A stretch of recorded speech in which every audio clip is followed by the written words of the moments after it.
srdci Národného parku Slovenský raj sa nachádza pozoruhodný technický objekt vodná nádrž Klauzy. Je to staré slovo a znamená pravdepodobne nádrž. Je to vlastne z latinčiny klauzen a je to vlastne v tom význame, že prehradiť alebo zahradiť. Je to vlastne synonymum k slovu Teich. Teichy nemeckého pôvodu, Klauzy sú pravdepodobne latinského.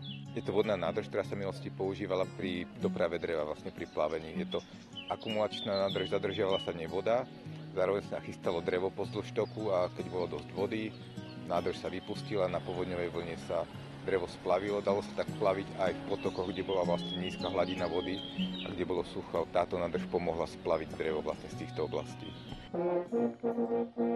V júni vyhlásili Klauzy za významné lesnícke miesto, v poradí už 66.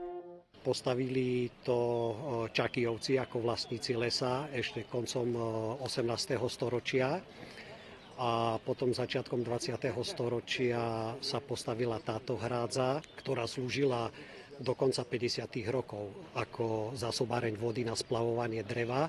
Potom, myslím, v 55. roku sa vybudovala tu lesná cesta a využívala sa nákladná doprava na zvoz dreva a odvtedy tá vodná nádrž už len slúžila ako objekt pre turistov a krajinotvorný prvok. Je to veľmi romantické miesto, naozaj pasuje do tej krajiny, aj keď je to umelé dielo. Pekne sa tu zrkadlá tie kopce, ten koniec doliny je veľmi krásny Bieleho potoka, v podstate už dneska staré lesy sú tu, čiže už predtým to bol významný turistický cieľ. Je iba dobré, že to vyhlásenie významného lesníckeho miesta prispelo k tomu, že návštevník sa na tej informačnej tabuli dozvie viacej o tej histórii práve toho, prečo to vzniklo. Je to vlastne pripomienka toho, že aká bola ťažká robota a vlastne, že vlastníci sa jej nebáli. Štát, alebo teda krajina, ľudia v nej potrebovali drevo.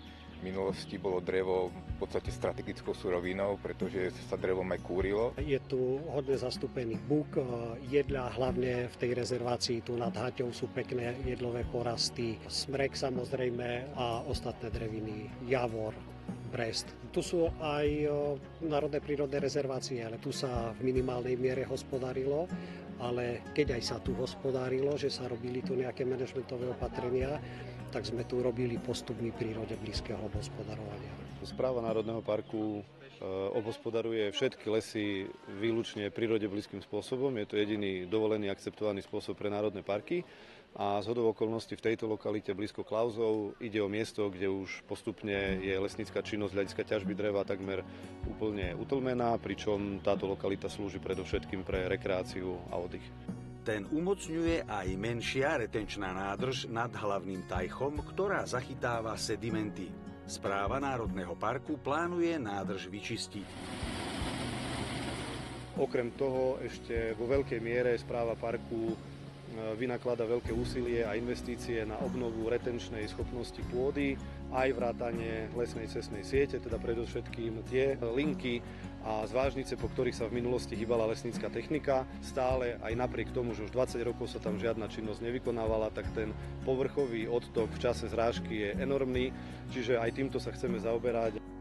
Vodná nádrž Klauzy leží v katastri obce Smižany. My sme čosi zdedili a za to som ja vďačná, lebo už na Slovensku nie je veľa takýchto miest, o ktoré sa chceme všetci starať. Preto aj to dnešné stretnutie alebo to vyznamenanie je takým symbolom, že toto miesto naďalej ostane vzácnym, budeme sa o neho starať a pripravíme alebo necháme ho aj pre ďalšie generácie.